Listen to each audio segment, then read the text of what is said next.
Hi hello welcome to my channel. సొద్దపిండి అండి. సొద్దపిండి అలాగే పచ్చిమిర్చి, ఆనియను, జీలకర్ర, కరివేపాకు ఇలా అంత కల్లుప్పు వేసి బాగా కచ్చపచ్చగా మిక్సీ పట్టి, ఇంకా సొరకాయ తురుము, కొత్తిమీర ఇలా వేసి మామూలుగా ఆయిల్లో అయినా డీప్ ఫ్రై చేసుకోవచ్చు. కానీ నేను రోటీలాగా చేస్తున్నాను. అన్ని వేళలో అన్ని టయాలలో డీప్ ఫ్రై అనేది అంత హెల్త్కి మంచిది కాదు కదా, ఎప్పుడో ఒకసారి చేసుకోవచ్చు.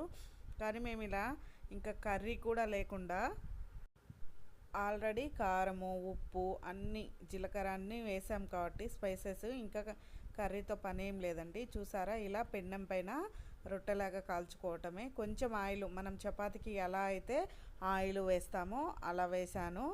ఇది ఫస్ట్ ఒక రొట్టె చూపించాను. నా దగ్గర ట్రైప్యాడ్ అలా లేదు, చేత్తోనే పట్టుకొని మీతో ఈ వీడియో షేర్ చేసుకుంటున్నాను. వీడియో నచ్చితే లైక్ చేయండి, షేర్ చేయండి, అలాగే కామెంట్ కూడా